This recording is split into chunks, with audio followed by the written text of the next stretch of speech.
I saw your post. You had that fantastic rabbit. I really like that one, the big piece that you made. Yeah, but I'm more curious. I wanna get into the transformation process once you start to actually. This is something that really fascinates me. Once the nature of an artist is all the things you said, but I think there is something more bold about everything, and I really think I feel that about you. The way when I got to know you every time, you're a very curious person. You like to know. You know. So the one point that you want to manifest, that what's kind of bubbling inside you, you know, it's going to come out. So I find it interesting because you have such a broad sense of your artistic articulation and what you want to do in the glass art and everything. What's the trigger point? I mean, I know that's something really, I mean, for me as a gallerist, I look at the points, I have different trigger points. You know, I look at the pieces in a different way, but you're on the creative process. So what's that point where you say, okay, now I've got to make that piece?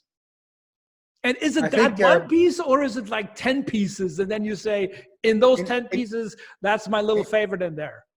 In general, it's a series, and I often work on several series at the same time. Okay. When I started with the icebergs, that was kind of one series, you know, but already in 2006, I made a double piece where the two shapes were exactly the same. It's in the book. Yeah. One is water and the other one is desert. Right. So I was already seeing that there was a similarity in shape, but also in experience of being at sea or being in a desert, that there actually is something that is so alike that I could use exactly the same shape, make it in a different color. The water is completely polished with all the optical effects. The desert piece is matte and red, and the two together, I think this is how my mind works. But do you draw the connection once the pieces are done, or is that in while doing that? No. The connection was already there, and then I made the piece. That's why I made that piece.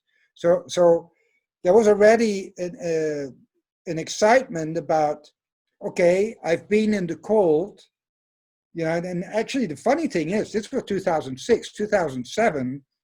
I went to Greenland, so that was afterwards. Yeah. Interesting thing was that I already could imagine going from sea to desert.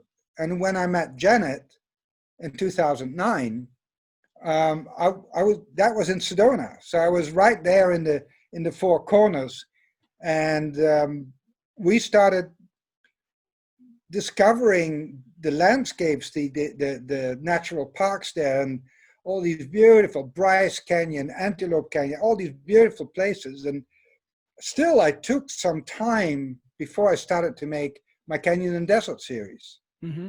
You know, and at the same time, there were other inspirations that were lingering and were kind of, you know, working on me. You know, it's like it's it's like it's almost like reading several books at the same time. You know what I mean? Where you switch I do. books.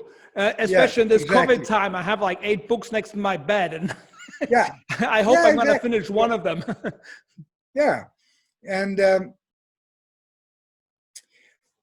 what is really important is when, like I said, I can get inspired really easily. I think basically everything can inspire you if you're open to it. Whether you have a conversation with somebody you've never met before, or whether I can sit and watch a movie on television and my mind does something weird where I connect what I see on television with something that doesn't seem to have anything to do with it, but they are connected, and it inspires me to something new. You know, like the Perception series, the Transformation series, the the piece that's behind you, the tall one, that hollow space series, your positive space series, all of that, a lot of that happens at more or less at the same time. And how do you keep track of your ideas? Do you just park them in your mind? You jot them down?